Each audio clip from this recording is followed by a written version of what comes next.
You're listening to Leadership Powered by Common Sense with your host, Doug Thorpe. Here's Doug.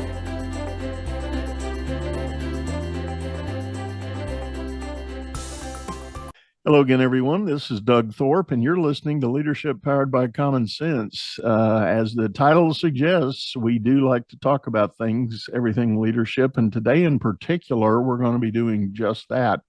My guest is a gentleman named Jem Fuller. You're going to detect a slight accent, and we'll talk about that. But Jem, welcome to the show. Doug, thank you so much for having me on your show.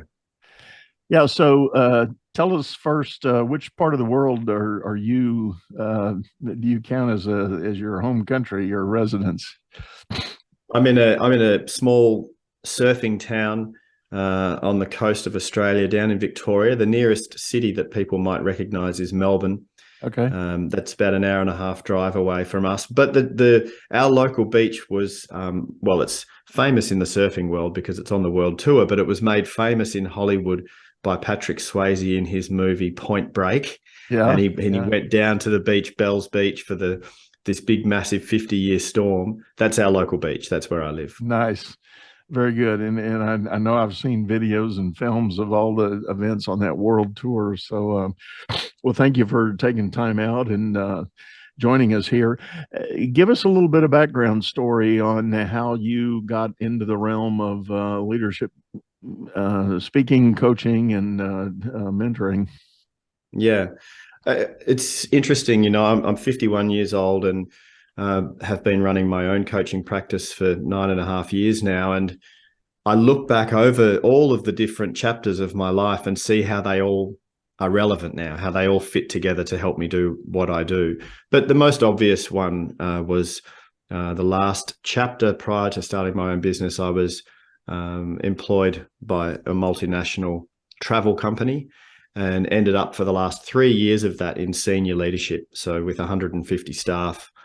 And, my region of the business that I had bought into, that I had shares in, so I had skin in the game, was turning over ballpark $100 million a year. So lots of numbers on the spreadsheets and lots of pressure to drive net profit growth quarter on quarter.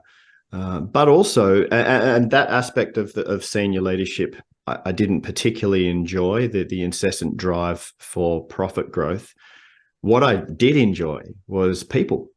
And I loved the coaching aspect of leadership. So, coaching the people that report to you and helping them coach their teams to thrive, to flourish, to expand into their potential as individuals and hopefully to engage with some sense of meaning or purpose to what they did. I really enjoyed that.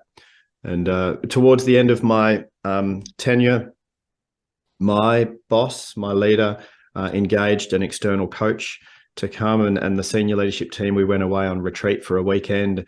And this guy came in who was a human behavior expert, and he came in and blew my mind, absolutely blew my mind with, he was a psychologist as well, but just his understanding of human behavior and how we all processed information and how we communicated our behavioral styles.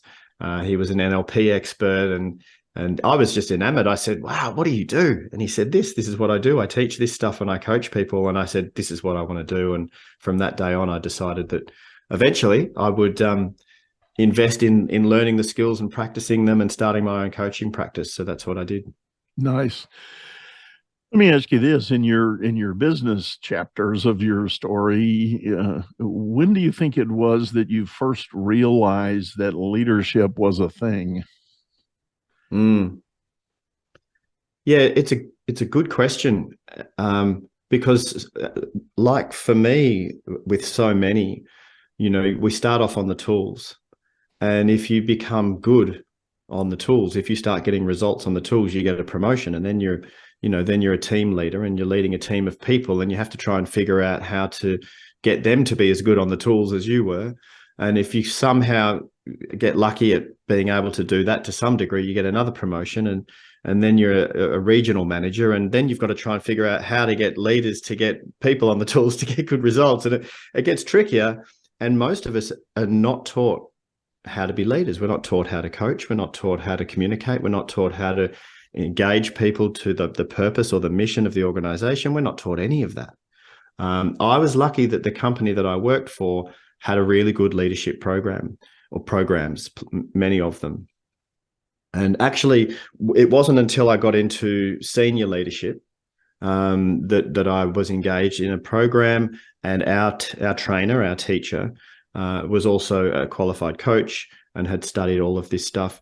And she first introduced me to the ideas that there's a lot more to leadership than just showing up and telling people what to do. Yeah. You know, what you just described, I routinely talk to people about. In fact, I had a client session right before coming into the studio to record today.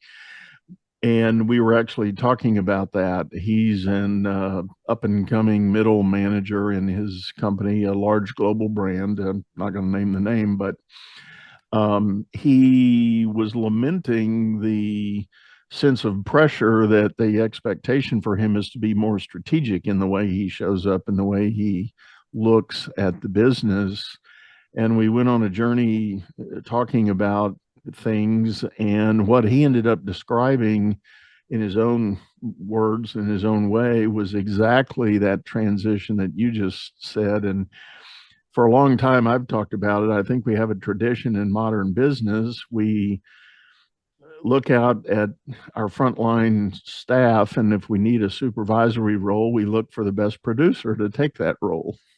Yeah. And best contributor, best, highest sales, whatever the metric might be, we tap that person to be that team lead, and then we put them on this journey. And as you said, if they have some success at that first level, guess what? We promote them again. And it's only after that second, third, or maybe even fourth promotion that they're invited to join a leadership development program. Yeah. And it's like, yeah, but what about the last 5 years? What about that? Yeah, that's right. And I was listening to something that Simon Sinek was saying this week, and I could relate to it and agree with it. And that he was saying that middle level management is the hardest level, because you need to be this bridge between strategy and the macro design and direction, the big picture, and the board table and the executive team who are, thinking strategically around where they need to go, where the organization needs to go. And then the frontline managers, the people who are on the ground with the team on the tools and, doing their best to produce or, serve or whatever they're doing. And so for that middle management level to try and communicate the strategy down to the front line, to try and keep it human, keep it real, keep these people engaged and caring about what they do, or feeling that they're a part of an organization where that they're significant and they make a difference. So it's a tricky level, that middle level management, and most of them don't get leadership training. They just get thrown in there and said, these are the KPIs you need to hit, make it happen. Yeah.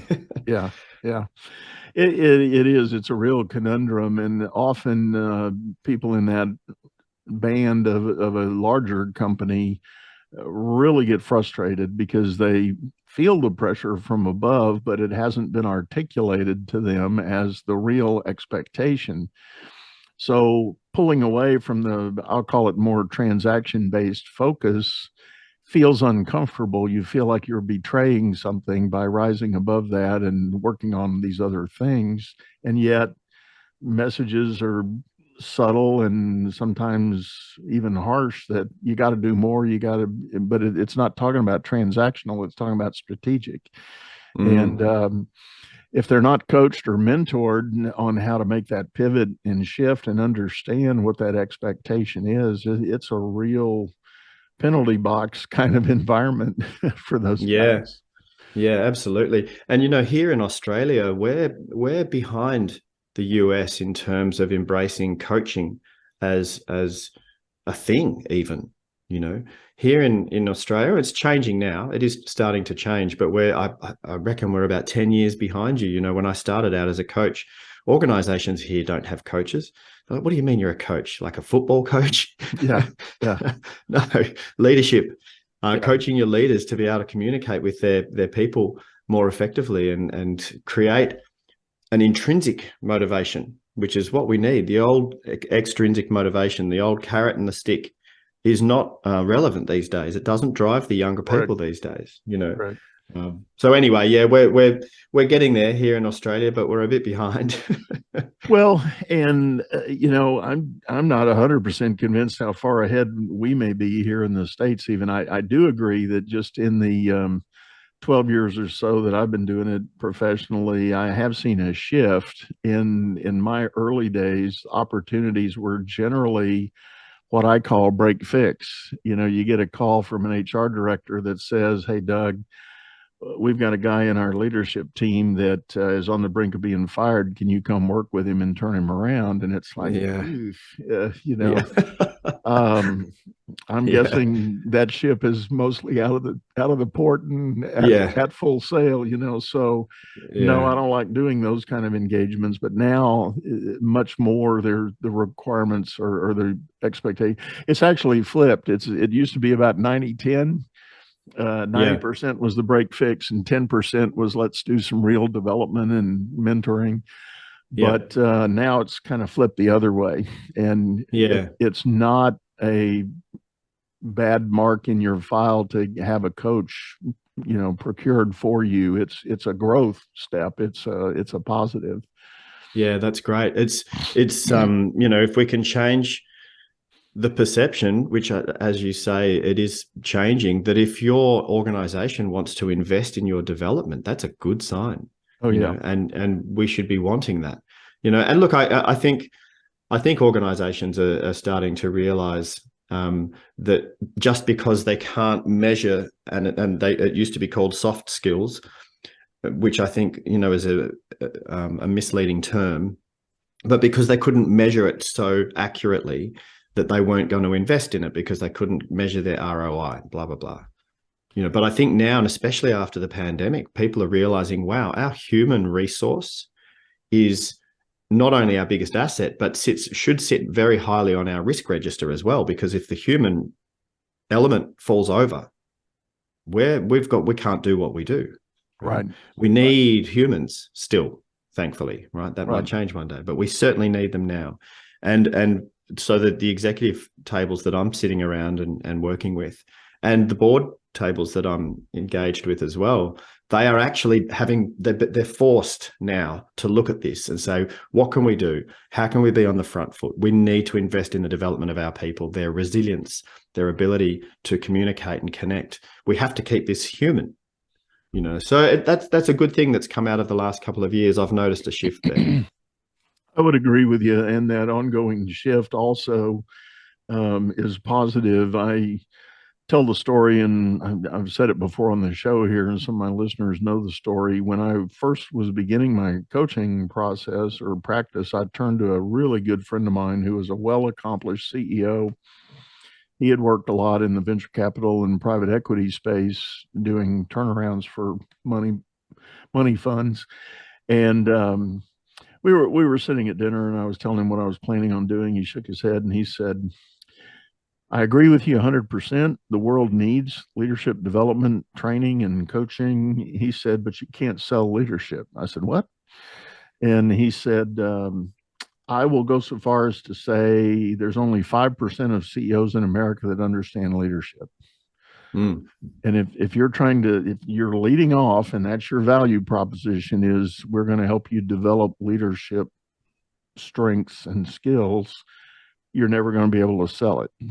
And I said, "Oh man, coming from you, that's a real indictment, And so, what do you think the alternative is?" And he said, "Well," he said, "you're going to have to sell something about organizational performance and better team strength and team building and things such as that. But in your heart, you can know you need to get these people focused on a leadership journey, and you can always turn the tide once you get engaged." But he said, you're never going to get out of the gate selling leadership development. And I went, wow, okay. Well, fortunately, the long story short is I think that tide has changed. I think a lot more people are in tune with it and wanting help and development in that space. Yeah, yeah, I think it certainly is changing, and that's good. It's good for us. It means that, and we've got plenty of work to do. It's interesting, when I've worked with some CEOs in their first appointment as a CEO, and they get the role of CEO, which they've been aiming for throughout their career, and they finally get appointed, and so they're thinking, great, now I'm at this, the executive level where I can be strategic and forward planning, and it's all about those, the stakeholders and this level.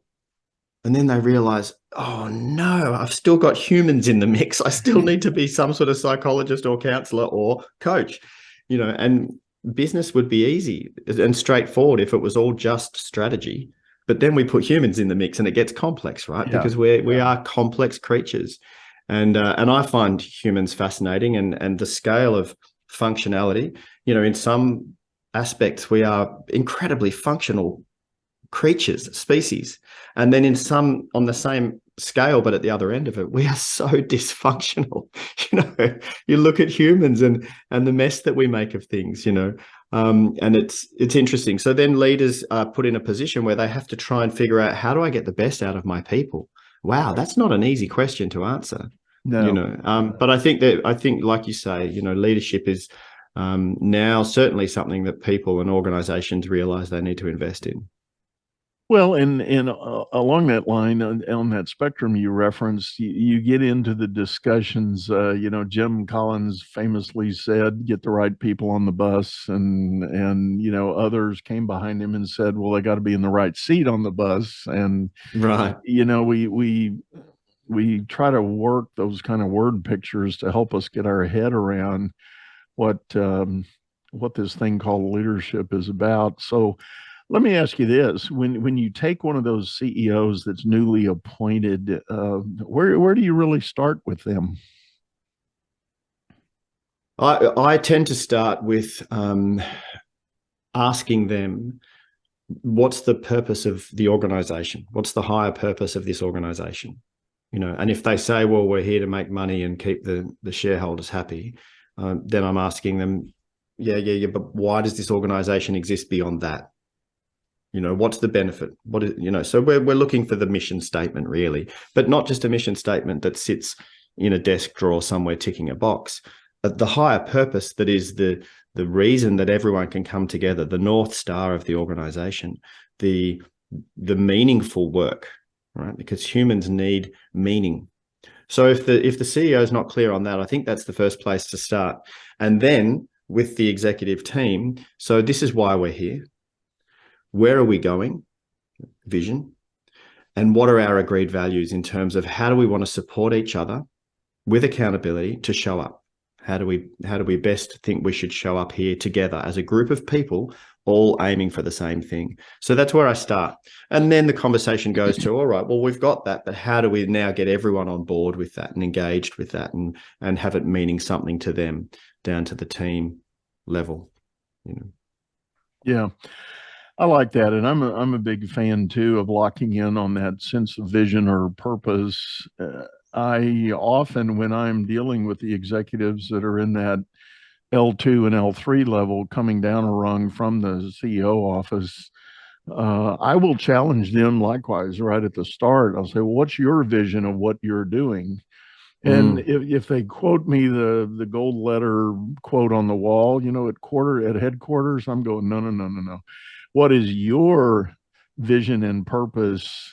Yeah. Relative to that bigger one, but yeah, if you thought about your specific domain, yeah, I love that. and it's still about 50-50 where the response is, no, I hadn't thought about that. I'm kind of waiting for instructions from above. And it's like, oh, Yeah, no. You need your own personal, you need to 100%. distill that big one into the specifics of what your operating unit, your subsidiary, whatever domain you've got, you need to make it specific to them.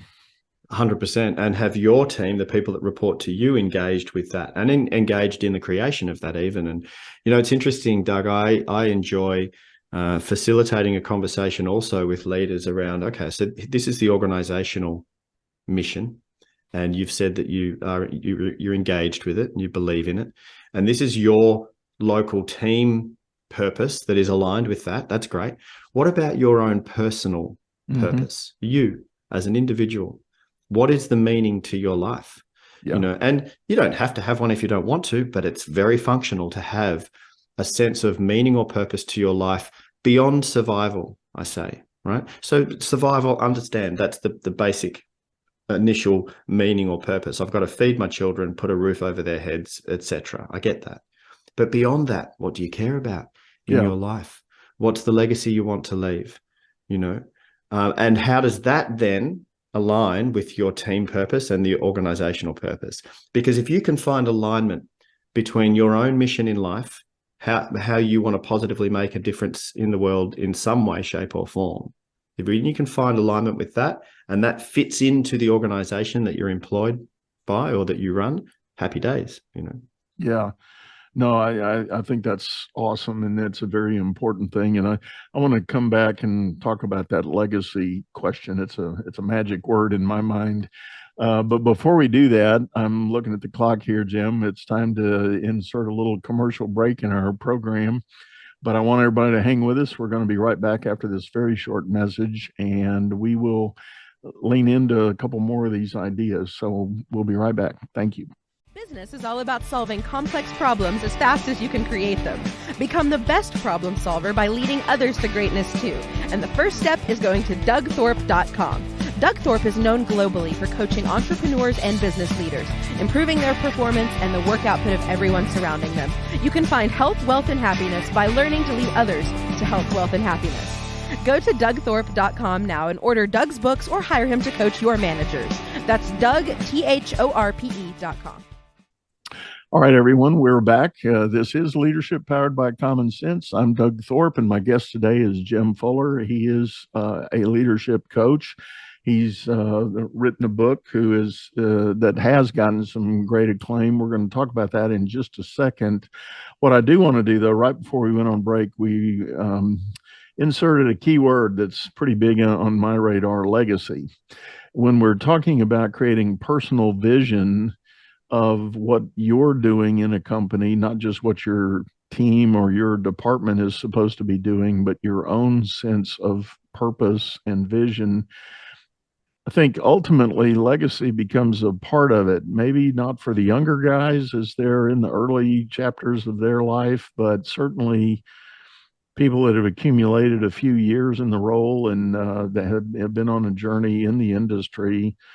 I know occasionally, when I do get invited to work on these larger corporate leadership development programs, inevitably there'll be an executive that is really, he can kind of see the light at the end of the tunnel. He sees the runway to retirement, and maybe it's 2 years away, 3 years away, whatever. And it's not uncommon for them to ask me when we start out one-on-one. They'll say, well, why do you think I'm doing this? I mean, I'm on the backside. I'm almost done. Why would they want to give me leadership training? And whenever that happens, I always challenge them. I said, well, let's get right to the heart of the matter. Have you ever thought about your legacy here? If you've invested 20, 25, maybe even 30 years in this business or this industry, do you have a story, a legacy that you've thought about? And if not, why not start thinking about it? And more importantly, what do you want it to be? Yeah, absolutely. And, you know, we're not going to be remembered for how many millions of dollars we made. We're not.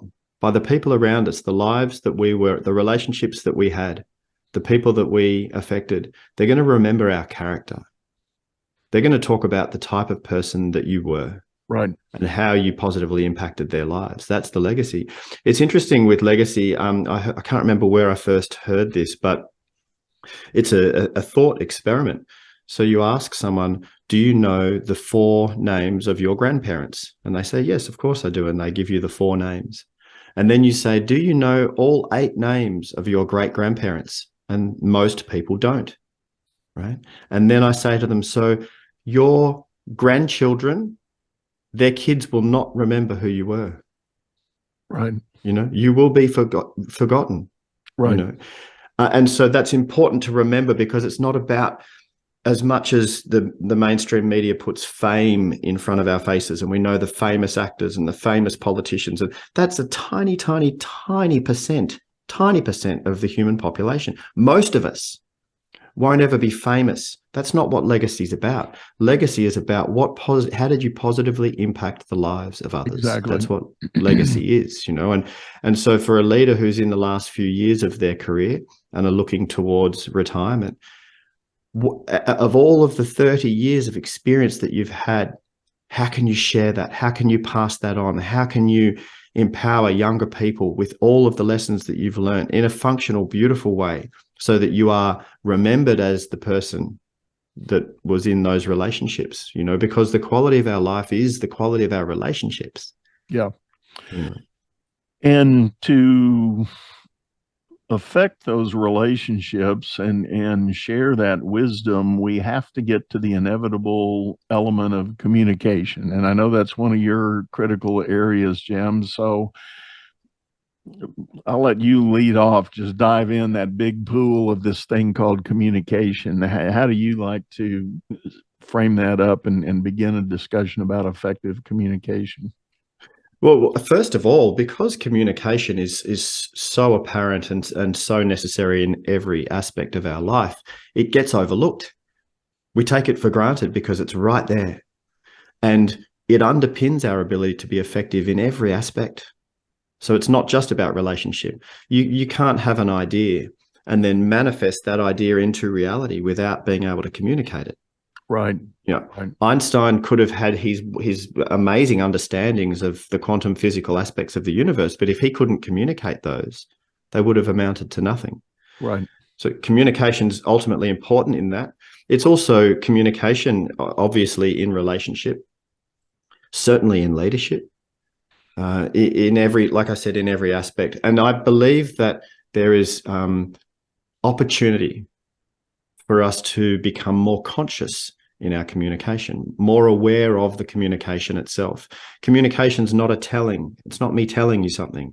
Communication occurs when you and I come to an understanding. It's a sharing. Very literally, the Latin word communicatio, the noun, is a sharing, and communicare, the verb, is to make common. So communication is to make common. And, as leaders, our ability to communicate is completely determinant of our ability to be successful as a leader. If you can't communicate the purpose, the mission, the vision, if you can't communicate, which means understand your people and what drives them and where they're coming from, if you can't communicate a value set of how we all show up here together, if you can't communicate feedback effectively, you can't coach someone because they're just going to fold their arms and roll their eyes and be defensive. So then I think that with communication, the place to start is the communication with self. Now, this gets a little bit deep and some people might think it's a bit woo-woo, but it's actually very practical. Your ability to get out of the way and not make it about you improves your ability to communicate, because communication is about us, right? But most of us are completely governed by our ego, our sense of identity, who we think we are. And our sense of identity is very, very gripping very tightly onto its ideology and its political beliefs and the way it thinks things should be. If you're in senior leadership, you got there because you were good on the tools. You've learned the hard way what works and what doesn't work. It's easy for us to think that we know how things should be done and hold on very tightly to that. Even if you're a nice person, even if you're nice and well-mannered, your ideas on the way things should be are still very firmly rooted in your sense of identity, your ego.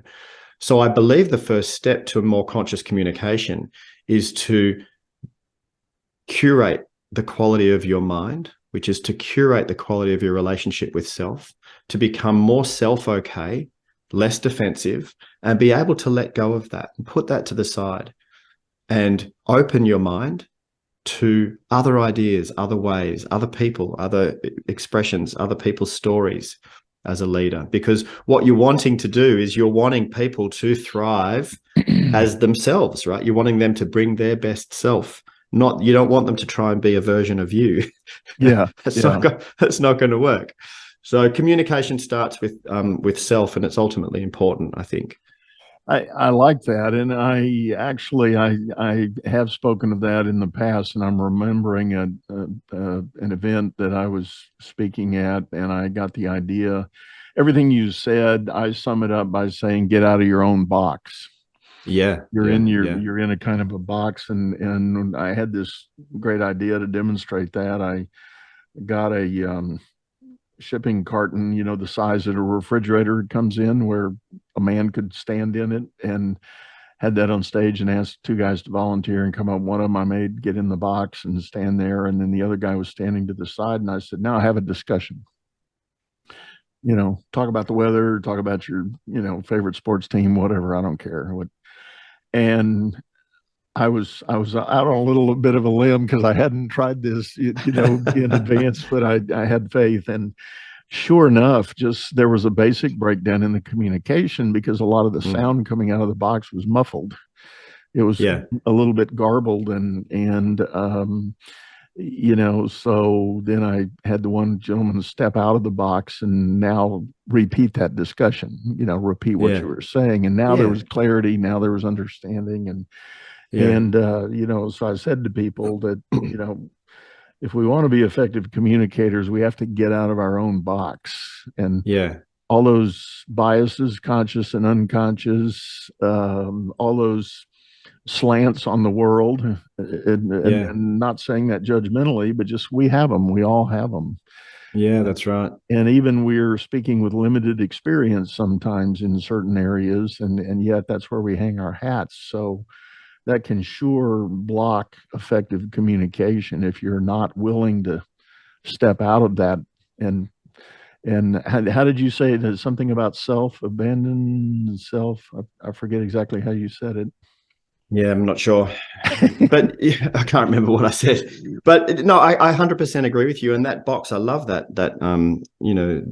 example, that the experience that you got them to go through in that moment, because that box, as you say, is our biases, our beliefs on the way we think things are. It's our attachment to the past. It's our hang-ups. It's our everything that's happened up until this point in time right now has created our version of how we think things are. Our version of reality is based on all of those beliefs and biases.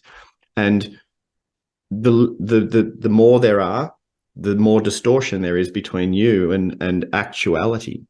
Yeah, what's actually going on, right? And the more stuff I have going on when I'm in communication with someone, I'm distorting the information I'm receiving from them to match my version of reality.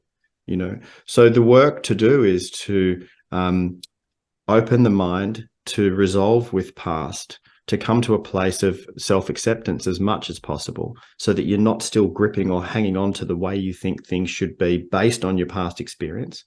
And then I can be in communication with you and see you more clearly, So let me ask you a question. If you're the leader of a team and you've got to share a direction, a new task, and you see somebody on the team that their body language shifts, they've really recoiled against the thing you just announced, what level of ownership do you think the leader needs to take to deal with that person's perception and person's reaction to bring it back to clarity? It's a great question, and it really depends on the prior context that has been established. If that leader has already created a team culture where each individual has had the opportunity to express what the mission means to them and why they care about it, where each individual has had the opportunity to contribute to the vision of the future. And if each individual and then collectively have been a part of personalizing the values and really diving deep into these words that are not just words sitting on the office wall, they're behaviors that we all have agreed to support each other to show up this way. If you've got a team like that already established, then that's a very different story, because in that moment, the leader can ask the person, how does this align with the purpose, our team purpose for you? and how, let's run this through the litmus test of our culture, our mission, vision, and values. And I would love to hear from you how you would do that, how this sits for you. But so that's one example.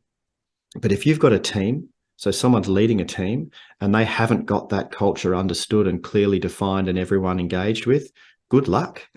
Yeah. You're going to be in trouble. You're going to be in strife then. You're in damage control. If someone recoils in that moment, you're not going to be able to get them on board. In that moment, you need to navigate that, finish the team meeting to the best of your ability, and then organize some one-to-one coaching time with that person and with each of them and all of them, and primarily be doing what you can do to build a team culture specifically, with clarity. So yeah, one more thing, Doug, I think it's really important. I was talking about this yesterday.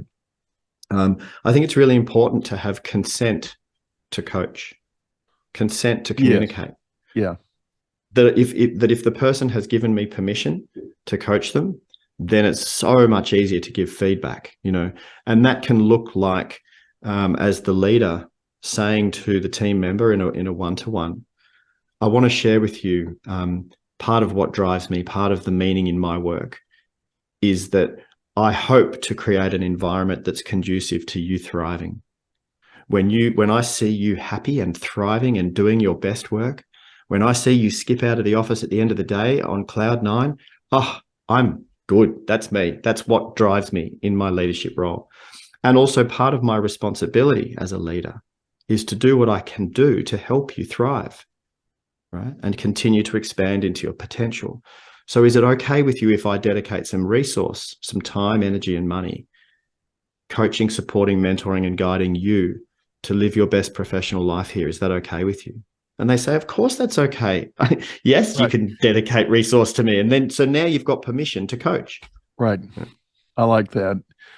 And that all does go to that, building that team culture that's cohesive and functional. And, one thing that I've come to believe after many, many years in the trenches and out on the front lines and leading and organizing businesses, what I tell people, I firmly believe that if you've done a reasonable job of hiring people to come into your business, I realize it's a big if, but if you have, and most people can figure out how to do that, those people you've hired want to do the right thing. Fundamentally, categorically, they want to do the right thing. So as a leader, the challenge is to show them and tell them what that is. What is right? What is a win? What is success? And that's, I bring that up because to me, that's one of the critical elements of communication when you are in a team setting. You have to clarify that standard of what is right. And if you've failed to do that, the symptom of that is inaction. Your people are going to freeze in place and essentially do nothing. They're not going to do the wrong thing because that's exactly opposite of what they want to do, but they don't know what the right thing is, so they're going to do nothing. Yeah, right. Yeah. It's true. It's better to do nothing than to fail. The kind of thing. Yeah. So that's part of the communication, isn't it? To communicate what does success look like here, and how are we best set to achieve that? Yeah. And also to engage them and create psychological safety. You want to create an environment where people feel safe to make mistakes, where they feel safe to have crazy ideas, where they feel safe to challenge each other's ideas without challenging the person. Right. So how do we create a team environment here where I can put an idea on the table and welcome you to challenge the idea and pull it apart without taking it personally and feeling attacked? Yeah. That can be communicated from the leadership level. Yeah. And you said it earlier, it's so important that leaders do work to build that within the team. And I know Patrick Lencioni in his books has done a great job of defining team charter and team contract on how to operate together to build that environment. I tell the story, I was working with a team one time, large corporation, global brand, and we had agreed we were going to have a workshop and we were going to visit the team charter and the team contract. The manager that was in charge I had shown him what that looked like and what it meant, and he loved it. And he said, "Yeah, let's do that." And as I was defining what goes into the team contract about being able to work together and set some guide rails and ground rules and all those good things, one gentleman at the table said, "Oh, we don't need that. We know each other. We can, we can blow through this part." And there was a lady sitting next to him, and she said, "Bill, in all due respect, I don't think we do know that. Yeah. Yes, we've worked together for a while, but I don't think we know the kind of detail that Doug's talking about. Yeah. I think we need to spend some time hammering through this." Yeah. So he just said, "All right, whatever," one of those kind of responses. But as we got into it, he really got pretty well energized. And about an hour and a half later, he turned to this lady, and I heard him. He said, "I owe you an apology." He said, I was just really ignorant about all this, and I'm so sorry." Yeah. Lovely. And he said, "This is great. What we got here now, we're going to be able to do so much more than we ever did before, and this is going to be good." So, Oh, absolutely. I don't think getting to know each other on a team, getting to know each other and continuing to improve the way we work together and exist together in our relationships, that doesn't finish. There's sort of right. box that you tick, and we've done that bit. Creating a good culture in a team, and then hopefully in multiple teams, so that you have an organization that's predominantly got a good culture. That's not something that you just do once. Oh yeah, we did that years ago. No. We need a culture where culture is a focus. We need to be talking about our culture all the time. We need to be talking and discovering our working relationships continually. It's like you imagine a football team. Here in Australia, we have a thing called Australian rules football. And I don't know if you've ever seen it on any of the sporting channels, but I have. I love it. yeah, it's a great sport. It's a really great sport. No pads either. The guys are hitting each other pretty hard with no helmets. Anyway, I use the analogy of a football team because I love the sport. A football team, the better those players know each other, the better they can work together as a team. If I see my mate over there and I know that he prefers to receive on his right-hand side, I'm going to kick it to his right-hand side. And likewise, if he knows that I'm better off my left foot, he's going to lead in the direction that's going to make it easier for me to get the ball to him. But we know each other intimately. If he knows that it was my son's birthday that day that we were playing on the game, and that I've got a bit of extra energy in me because I'm celebrating the birthday of my son or the death of my father or something.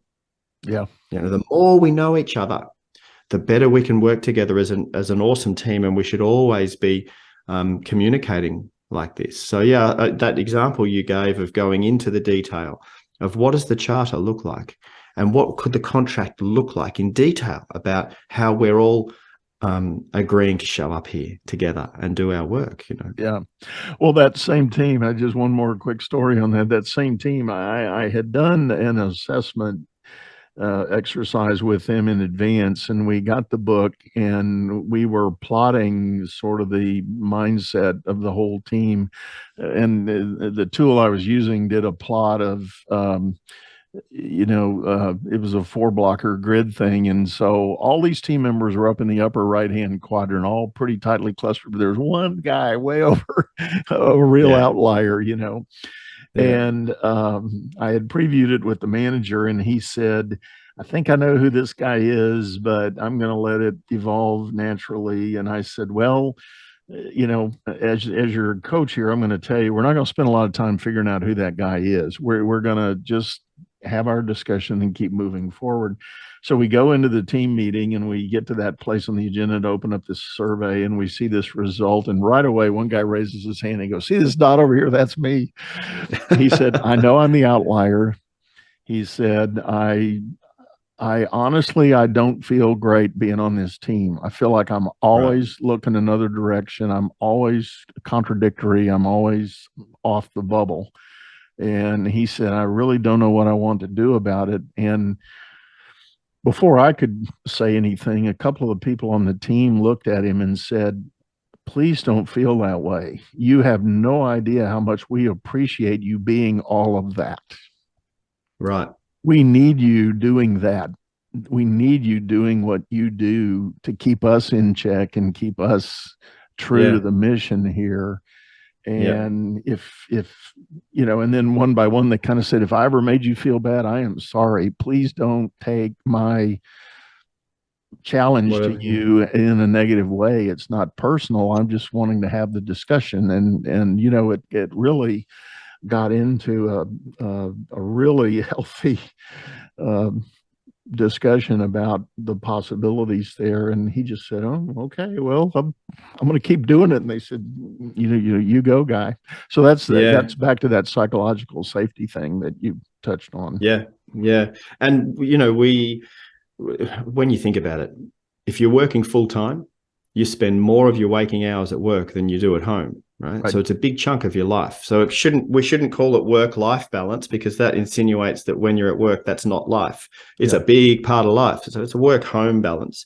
But if work is the majority of your waking hours, then shouldn't we be looking at how to make that environment the best possible? Right? You want to live the best life you can live, whether you call it a happy life or a contented life or a life where you've made a difference, whatever that is for you, it's important. And for it to be an environment that is conducive to you living your best life, we've got to be communicating and talking about that. We have to, and it's interesting because for a lot of males, and I'm generalizing here, but for a lot of males in our cultures, our boys are taught as little people, our boys are taught, suck it up, man up, harden up, toughen up, don't cry like a girl, we tell our boys, and that you are not allowed to be emotional and you're not allowed to be vulnerable because that's a weakness, and you need to be a dominator because it's the patriarchy, right? So we have created generations of males who can't even access their emotions, let alone communicate them. But they're going on. We all have experience emotion, right? Because we're human. But we've got these men that don't know how to communicate on that more human level. They can communicate about results and goals and strategy, and this is the way we're going to get it done, but they can't communicate about their feelings. And I think this is an area that we need to improve, because it's on that emotional level of connection with other people that we create nourishing environments. So I think we've got a lot of work to do. I agree. And I think I'm going to leave it on that note, Jem. Two things before we sign off here. Tell us about your book and how can people get a hold of that? Yeah, sure. The book is The Art of Conscious Communication for Thoughtful Men. It was written for men, but funnily enough, I'm getting emails from a lot of women around the world saying, thanks for writing that book. I learned a lot from that book, and I'm now trying to get my husband or brother or son to read it. And you can get that book anywhere that you get books, Amazon or Booktopia, or wherever you buy your books, you can get that book. The audio book is very close. So yeah, that's the book. Well, good. And then secondly, how can people get a hold of you directly if they're interested in making contact? You just reach out to me through the contact form on my website, jemfuller.com. And the team will get that through to me, and let's chat. I'm very accessible. I love talking about this sort of stuff, and I coach clients all around the world. So if you're interested to find out more, just go through the website. Oh, that's great. And one big thank you for sitting in and sharing this. I think it's been very insightful, and really appreciate your time doing it. Yeah, and I want to say thank you back to you, Doug, for having me on your show. I appreciate you. You bet. Well, folks, all of the reference points that Jem just shared will be in the show notes. So if you have this show on your pod player and need to check out the links, they'll be in the show notes. So hop over there. And I do want to remind everybody, we will have this show in video form over on our channel in YouTube. Channel by the same name, Leadership Powered by Common Sense. You can jump over there, and that too has show notes in it that will have all the links and ready references. So please drop in over there, leave us some feedback, give us a comment, let us know what you're thinking, and if you've got ideas for other topics that you want us to dive into, we'll be happy to do that. For now, we're going to sign off, say goodbye, and thank you very much for being a part. You've been listening to Leadership Powered by Common Sense, hosted by Doug Thorpe. If you would like to know more about the coaching and advisory services he provides, visit dougthorpe.com.